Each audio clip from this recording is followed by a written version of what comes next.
mas o Senhor usa para edificação do corpo, da igreja. Então os irmãos abram a Bíblia junto comigo, por favor. Nós vamos ler o livro de Neemias, no capítulo 1. Eu vou ler o capítulo, vou ler todo. Neemias, enquanto os irmãos localizam aí, Neemias 1. Eu quero também avisar os irmãos que nesse domingo é a nossa Santa Ceia aqui, né? Tem mais algum aviso? Ah, sim. Importantíssimo. Quinta-feira e sexta nós estamos em São Miguel. A sua presença é imprescindível. Esteja lá conosco em São Miguel para ouvir a palavra de Deus também.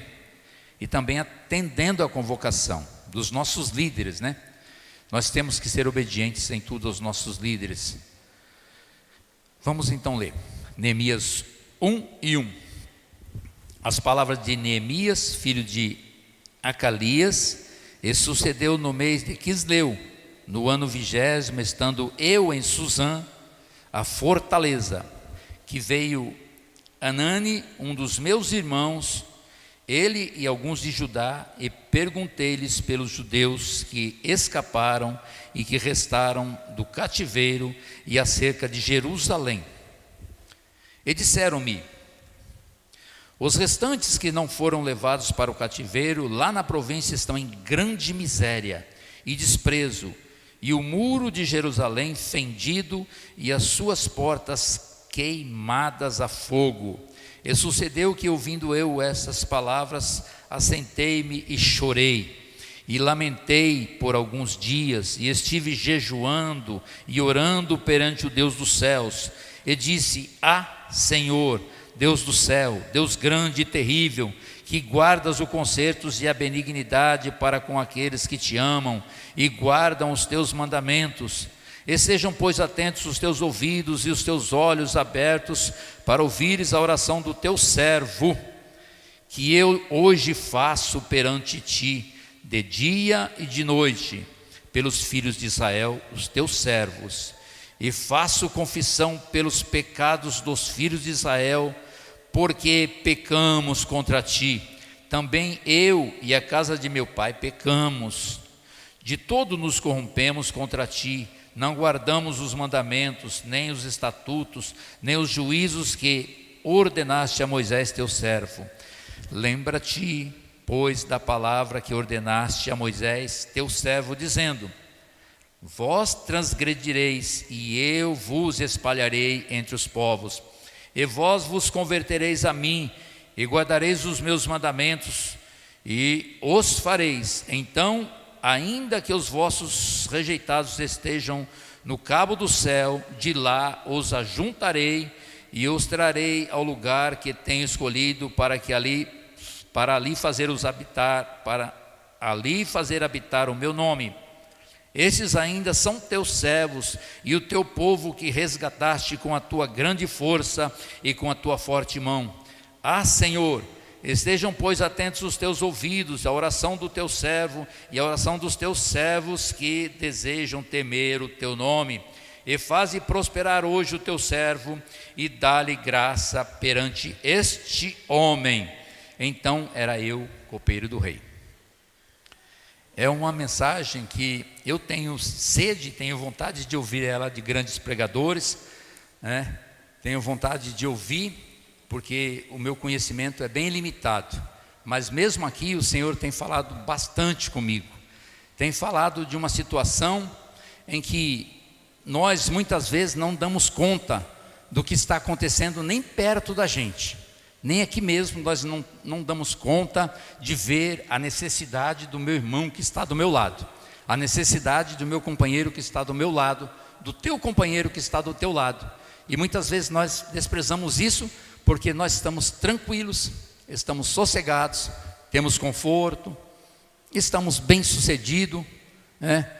Deus está abençoando, temos o nosso maná, mas não é o caso de Neemias aqui. Neemias estava 1.280 quilômetros distante de Jerusalém. né?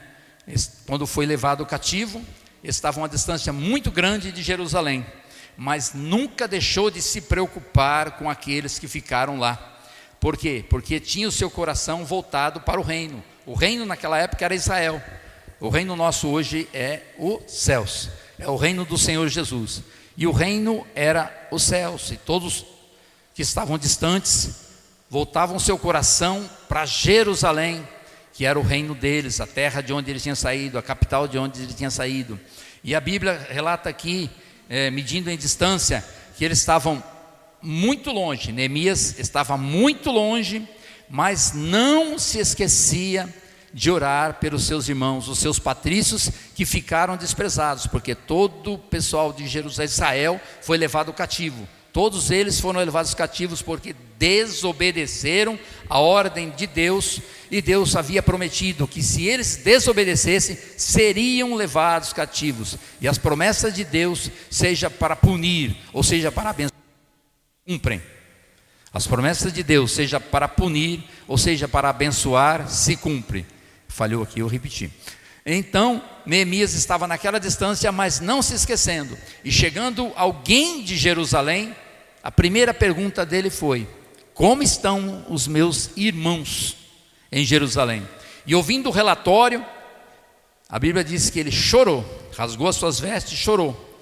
E foi jejuar, e foi orar, e confessar os seus pecados diante de Deus. Não disse, eles pecaram. Disse, eles pecaram, mas depois se incluiu, eu também e a minha casa também.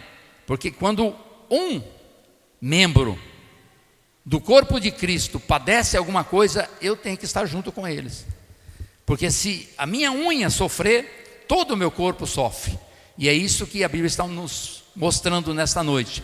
Que se tiver algum irmão meu em necessidade, mesmo que eu julgue que ele tenha pecado, porque às vezes nós sofremos necessidade exatamente porque pecamos contra Deus, mas nem sempre. Mas se for o caso, não é para eu dizer, você sofre porque você pecou, fique com o seu pecado e eu fico com a minha santidade. Não é desse jeito, não é assim. Neemias não fez isso. Ele disse assim: eu pequei junto com eles, então perdoa os nossos pecados. E lembra, Senhor, que o Senhor prometeu a Moisés, o teu servo, que se esse povo pecasse contra ti, o Senhor os levaria cativo. E o Senhor o fez.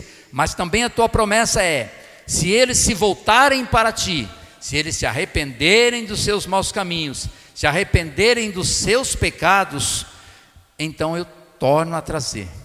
Então lembra-se dessa promessa. E Neemias ficou jejuando e orando.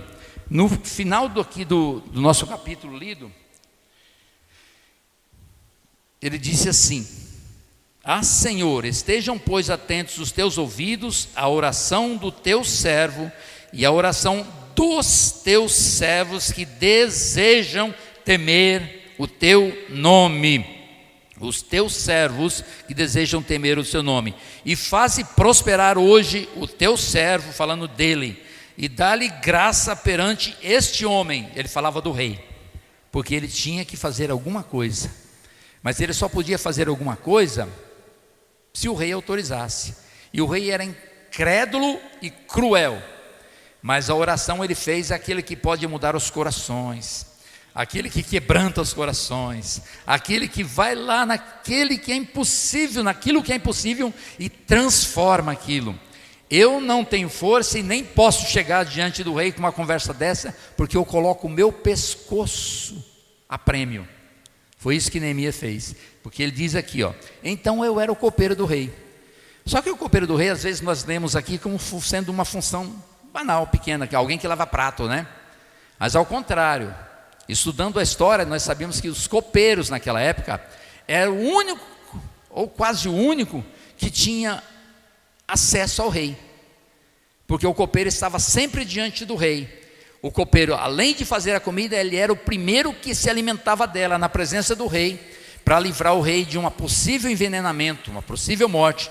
Então ele gozava de grande prestígio diante do rei. Era uma pessoa grande, não era um pequenininho, mas mesmo assim ele não confiou nesse prestígio que ele gozava diante do rei e não quis usurpar de ser alguém, mas clamou ao Senhor, clamou a Deus, reconhecendo a necessidade do povo de Jerusalém, do seu povo, o povo que temia Deus. E falou nesse versículo que ele pudesse ser achado digno de falar ao rei, que o coração do rei fosse quebrantado, para que ele tivesse acesso ao rei e falar ao rei o que é que tinha necessidade.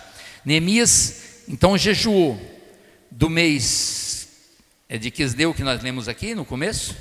Vamos ler de novo. Neemias, no mês de Quisleu, que era dezembro, final de ano, e era inverno naquela época, no 20º ano de Susã, Fortaleza, e ele explica que desse dia em diante, ele fez jejuns e oração, e não foi afoito em correr. Eu quero para ontem isso aqui, rei, eu quero para ontem, eu quero resolver o problema do meu povo, e eu sei que eu sou prestigiado aqui, eu sou senador aqui, eu sou grande. Não, ele achou que grande é Deus, grande é o Senhor, e preferiu depositar a confiança dele em Deus. O que é que eu tenho que fazer hoje? Depositar a minha confiança em Deus. O que é que nós temos que fazer hoje? Mesmo que está difícil a situação, e nós achamos assim que a igreja do Senhor fracassou. Não fracassou, ela se levanta. Está lá por causa de algum erro cometido? Também não tem que julgar isso, só tem que confessar: eu pequei contra o Senhor e preciso voltar, eu preciso ser tocha de novo, eu preciso estar aceso de novo. Eu estou apagado, eu preciso acender de novo. Deus, estou sob a tua promessa. No Velho Testamento e no Novo Testamento, a promessa de Deus é que se nós nos voltarmos para Ele, se nós confessarmos os nossos pecados, Deus é perdoador. Deus tem prazer em perdoar. E em perdoando nós seremos sarados. Estamos quebrados, estamos arruinados, o muro está destruído, Jerusalém estava só o pó, né? Era desprezo de todas as nações, ou vilarejos, né, que podemos falar hoje, vizinhas, e todos os reis se vangloriavam em cima de Jerusalém. É uma gentalha, é pouquinha gente, não se levantam nunca mais. Era isso que os reinos falavam naquele momento. E o rei que dominava tudo aquilo estava a quase 1.300 quilômetros de distância, e não tinha trem, bala, não tinha avião, não tinha nada naquela época. Era muita distância. Imagina viajar uma distância dessa. Mas mesmo assim ele propôs no seu coração: eu vou fazer alguma coisa pelo meu povo. E hoje nós não queremos fazer um sacrifício de estar no culto de terça-feira porque está chovendo. Eu falei com o irmão que encontrei na rua, ele falou: eu estou vindo a pé, meu carro está quebrado, e achando que isso era um sacrifício. Depois eu mesmo me repreendi. Não é sacrifício. Quando eu era criança que era tudo barro, e eu andava e vinha a pé para a igreja todos os dias também, e vinha com o sapato na mão. Vinha com o sapato na mão, por quê? Porque não tinha facilidade que tem hoje. Então quanto mais facilidade nós temos, a nossa tendência é esquecer as pessoas, ficar frios, né? Ficarmos apáticos e alheios ao sofrimento do meu irmão, ou até julgar o meu irmão. Nós vimos um julgamento feio esses dias aqui, de alguém dizendo assim: eu estou na presença de Deus como o filho que ficou em casa, da parábola do filho pródigo, há tanto tempo, isso é um parênteses, estou na presença de Deus há tanto tempo, e não sou homenageado, não acontece nada comigo, faço tudo o que tem que ser feito, ninguém me vê. Aí aparece um outro que estava gastando tudo que tinha de bens de Deus no mundo, e aí todos aplaudem. Mas é desse jeito mesmo, nós temos que sentir prazer nisso, prazer em resgatar, em trazer de volta. Temos que sentir prazer em trazer de volta aquele que foi perdido, aquilo que estava quebrado, aquilo que estava distante, aquilo que estava longe. Nós temos que sentir de novo esse prazer, porque esse prazer é o Espírito Santo em nós, e nós extinguimos o Espírito muitas vezes e nos tornamos frios, tornamos-nos distantes. Muitas vezes nós cumprimentamos: Pai do Senhor, irmão, tudo bem? E o irmão, por educação, diz: tudo bem, e eu viro as costas e vou embora. Mas não está tudo bem, né? Quando a mãe tinha um filho que morreu,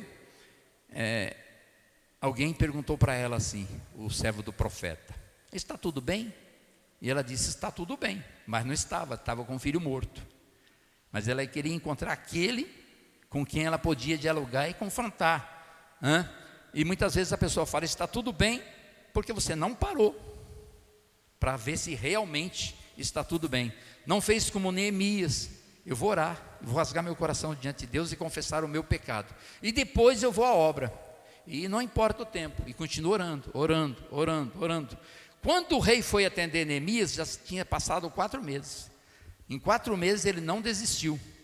Nesses 4 meses ele estava reunindo estratégias para falar com o rei, para que o rei pudesse atendê-lo.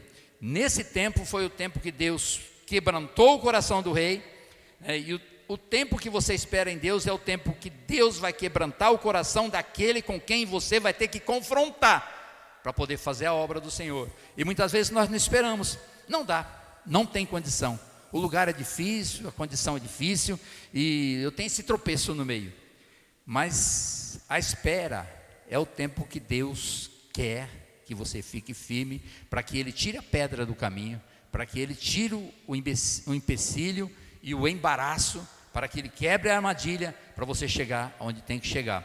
E Neemias continuou orando, quietinho, né? Na sequência aqui nós vemos Neemias na presença do rei, mas não sem antes ter preparado e reunido estratégias, não sem antes saber o que ia falar o rei. E chegou Neemias, que todos os dias chegava alegre, feliz diante do rei, porque esse é o dever meu que tenho Deus e Espírito Santo, é mostrar um rosto feliz e alegre. Até mesmo quando eu jejuo, que a Bíblia nos orienta a fazer assim, não fique com o rosto de triste não, para que alguém veja que você está jejuando. Continue com o teu rosto alegre, passa o óleo na sua cabeça, né? Lava o teu rosto, né? E fique com um semblante alegre. É o semblante do crente, mesmo no meio da luta, da dificuldade, né? Mesmo no meio das provas. E Neemias sofria uma pressão muito grande, porque ele propôs no seu coração em ajudar aquele povo que estava servindo de escárnio, chacota para as nações vizinhas. Ele propôs no seu coração, né?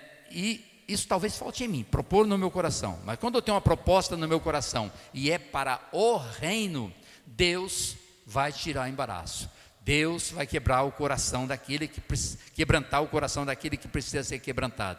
Deus vai tirar o empecilho, né? Vai tirar o que estiver te impedindo e vai te conceder bênçãos. Neemias chega para o rei, e esse dia Neemias devia ter chorado muito. Depois de jejuar e orar, ele não teve jeito. Aí o semblante dele caiu. Só que ele também, com o semblante caído diante do rei, ele estava colocando em risco o seu pescoço, a sua função, o seu trabalho, né? Porque a função do copeiro era alegrar o rei, era trazer alegria para o rei, era falar de coisas boas. E o rei vira para Neemias: por que é que o seu semblante está triste? Eu nunca te vejo triste.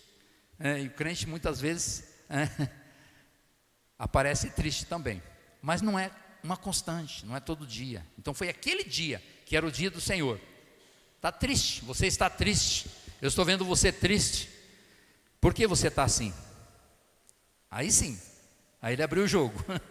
Aí Neemias teve força. Hoje é o dia que Deus preparou, então espera, ora os 4 meses que precisa orar, ora o tempo que for necessário. Talvez seja 4 dias, 4 semanas, 4 meses, 4 anos, não sei quantos, né? Porque os tempos de Deus não é contado como o meu tempo, né? Porque Deus é atemporal e nós todos sabemos disso, aprendemos muito bem isso, que Deus é o Senhor do tempo, Ele mesmo criou o tempo, porque Ele fez todas as coisas. E no dia que Deus preparar, você já tem a estratégia pronta, já tem o que falar. Eu preciso resolver um problema, mas eu não posso ir agora, porque eu ainda não orei, porque eu ainda não jejuei, porque eu ainda não montei um plano para que possa falar.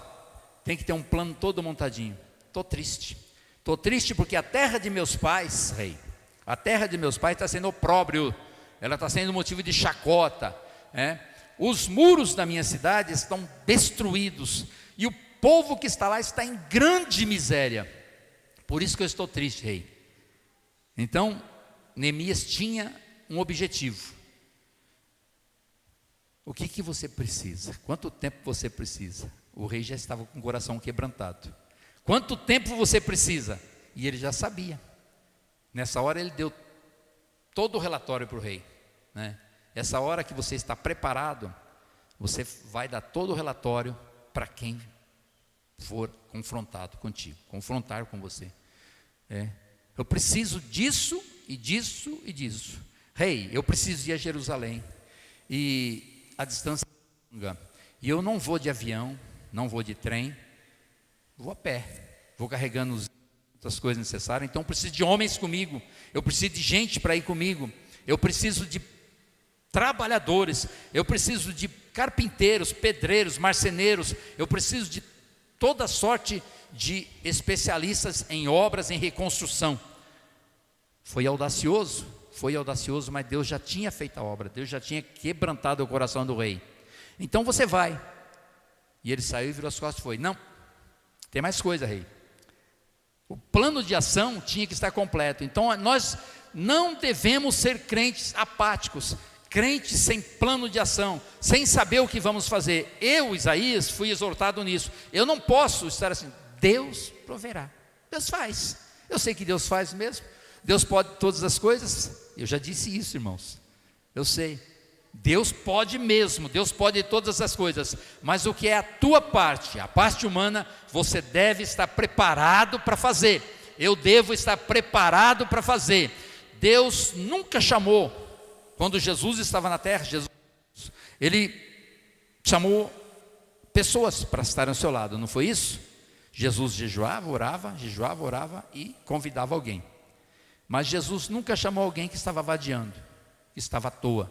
Ele chama trabalhadores, pessoas que estão na obra, que querem trabalhar, pessoas que têm coragem. Então muitas vezes eu como crente, eu tenho tudo, como eu disse. Aqui caiu maná todo dia, eu ouço a pregação, eu vou aos cultos, é muito bom, eu tenho meu carro, eu tenho minhas pernas fortes, né?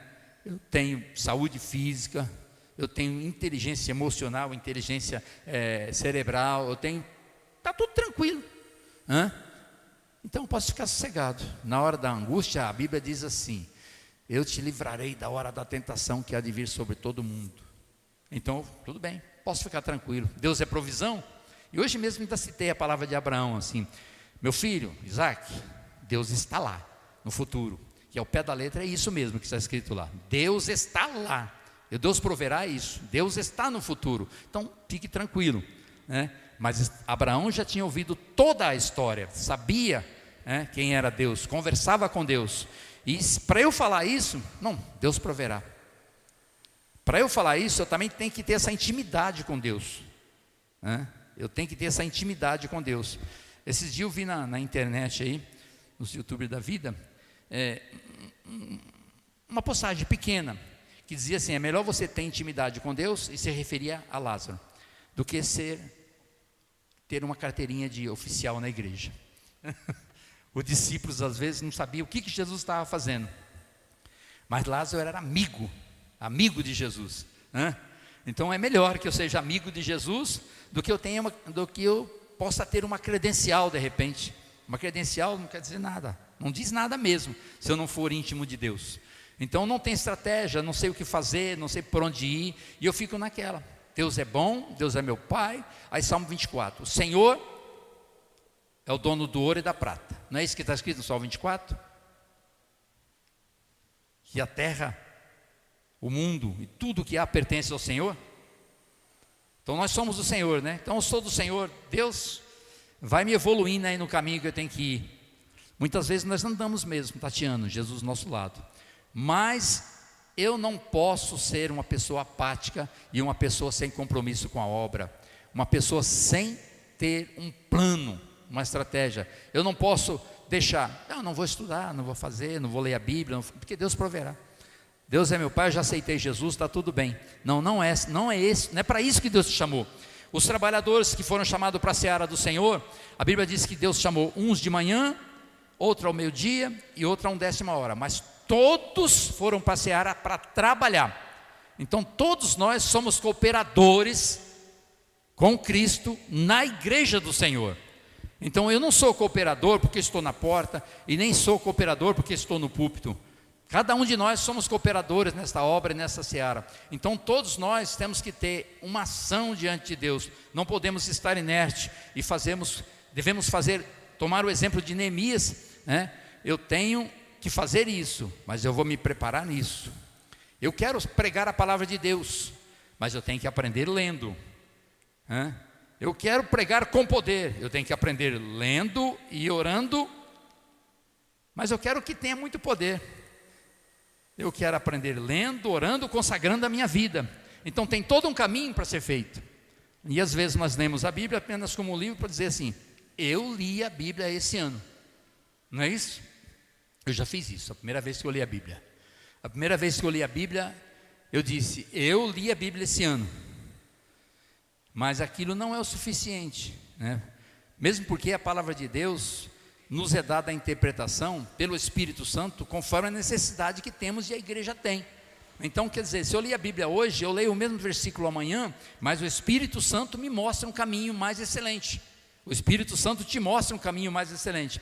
Então a minha preparação, a minha estratégia deve ser para que a hora que eu tiver que agir, eu estou pronto. A hora que você tiver que agir, você está pronta. O proprietário da casa que você mora lá diz que possivelmente vai vender a casa. Eu estou dando um exemplo aqui do dia a dia. Mas Deus proverá. Na hora Ele vai me dar um precinho baixinho. Não. Se prepare. Se prepare para poder dialogar, para parlamentar com Ele. Prepare-se financeiramente. Se preparem orando, é claro, em primeiro lugar. Mas não fique com o braço cruzado. Deus proverá. Nós ouvimos muitos exemplos aqui de testemunhos de pessoas que receberam alguma coisa que necessitava para o cotidiano de Deus, e parece que foi assim, mas não, teve toda uma preparação, teve todo um caminho a ser seguido, teve toda uma vereda, porque Deus prepara uma vereda para cada um. Mas a minha vereda é essa: lá no fim eu tenho uma bênção, mas eu vou ficar aqui porque Deus vai me dar asas e eu vou voar. Deus pode fazer isso, e já fez isso, né? Mas primeiro eu tenho que entender que a preparação é importantíssimo. Então, para eu falar isso hoje, para falar o que eu estou falando aqui, eu, na verdade, não li esse livro hoje. Eu li esse livro há muito tempo, mas o Espírito Santo me fez lembrar. Esses dias estávamos aqui na igreja e o pastor pediu: Carlos, você vai pregar hoje. E o Carlos: o que eu faço? Mas o Carlos tinha uma mensagem que ele tinha estudado há meses antes, não é isso? O Eliezer era a mesma coisa, eu já falei com ele aqui. Mas ele tinha uma mensagem que tinha estudado há um tempo antes para poder falar. Um dia, de repente, você vai ser confrontado lá fora para defender a tua fé. E Judas nos diz assim que nós temos que batalhar pela fé que uma vez foi entregue aos santos. Nós somos santificados pelo sangue de Jesus. Sim ou não? É verdade, não é isso, irmão? Somos santificados pelo sangue de Jesus. E quando nós fomos santificados pelo sangue de Jesus, recebidos como igreja, para nos tornarmos membros da igreja, nós recebemos uma fé. Mas essa fé continua como um talento que nós temos em nossas mãos, para que sejam granjeados mais talentos. Na parábola dos talentos nós vemos isso. Eu não dei o talento a você para que você enterrasse ele no chão, de jeito nenhum. Eu não dei. Pelo menos você entregasse aos banqueiros para que rendesse um juro. Mas o que Deus espera de mim e de cada um de nós é que nós granjeemos talentos com o talento que Ele nos tem dado. E para isso tem que haver uma preparação. E aqui nessa leitura que nós fizemos, nós entendemos que Neemias foi o grande construtor de Jerusalém na reforma. E Neemias foi para Jerusalém, mas com carta a todos os lugares que ele passava. Estrategicamente ele fez isso, porque se eu for passar por ali, quem vai acreditar em mim? E de repente você vai passar por um lugar que, se você não tiver o selo do Espírito Santo, a carta do teu pastor, ninguém acredita em você. Mas com qual autoridade você veio aqui fazer isso? Porque uma vez um irmão queria pregar muito aqui no Jardim Helena mesmo, e ele falou para mim: eu quero pregar, irmão, mas já saí por aí e tudo mais. Falei: irmão, sabe o que você tem que fazer primeiro? Pedir uma carta para o teu pastor, pedir uma autorização para o teu pastor, e depois você vai fazer a obra aí. A minha congregação é a congregação do Jardim Helena, estou lá. Meu lugar, que eu estou enfincado o pé lá, e eu estou sob a tutela de um pastor, e eu posso fazer isso.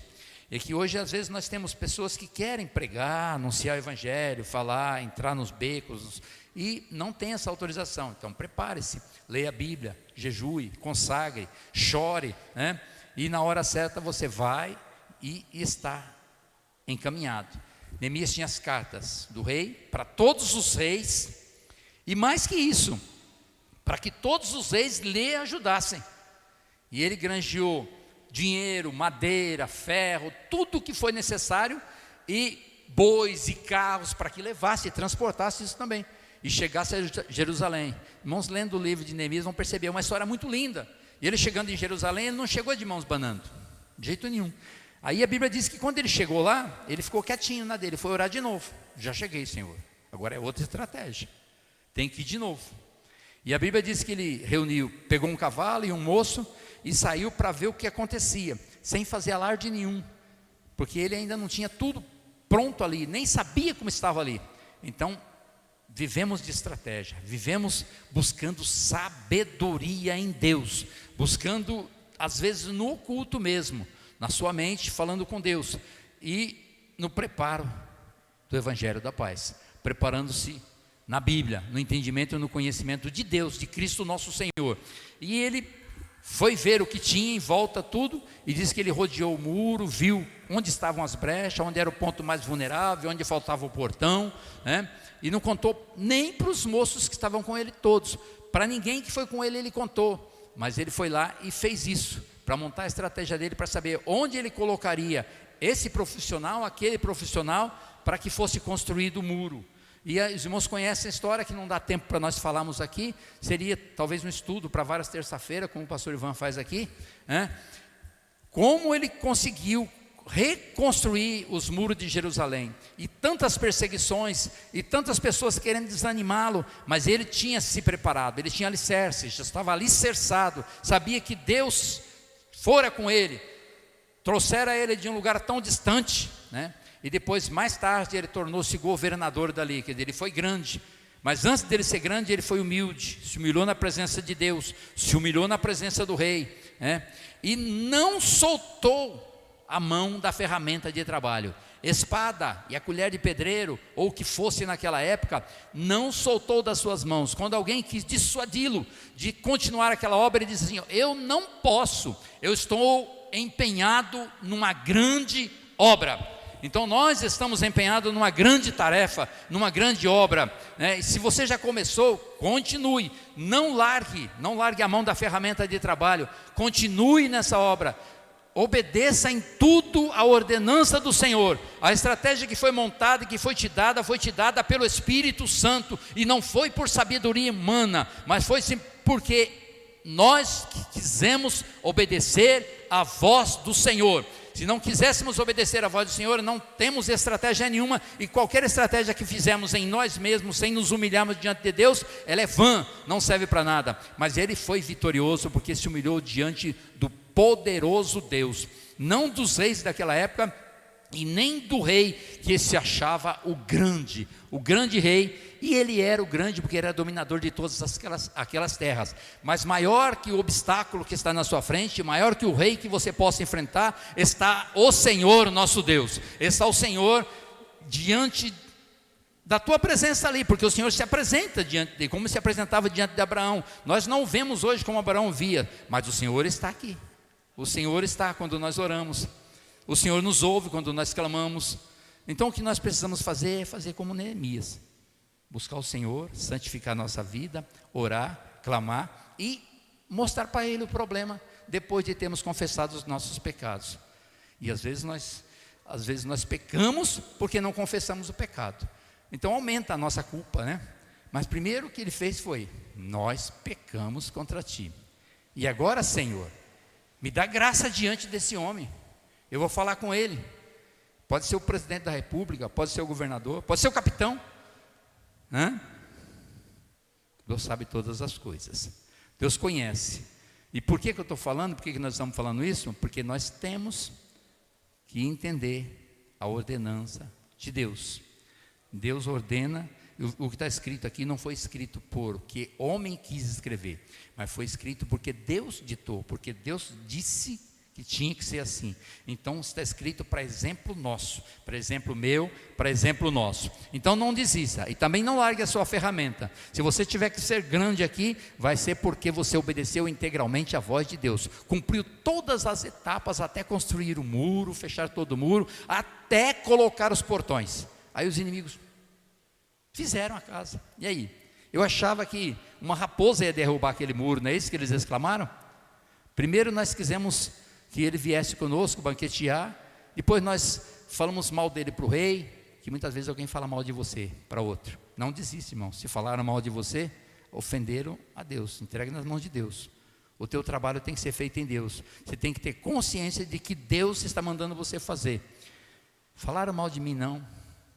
É Deus, porque a obra é de Deus. Falaram mal de você, não. É de Deus, porque o trabalho é de Deus. Quiseram te desanimar. Não me desanime, porque é Deus quem me mandou fazer. Disseram que o muro que você está fazendo aí, você não tem experiência, você nunca foi pedreiro, nunca foi engenheiro. Vai cair. Não cai não, porque Deus te deu a planta do que você tem que fazer. Amém, irmãos? Vamos agradecer ao Senhor.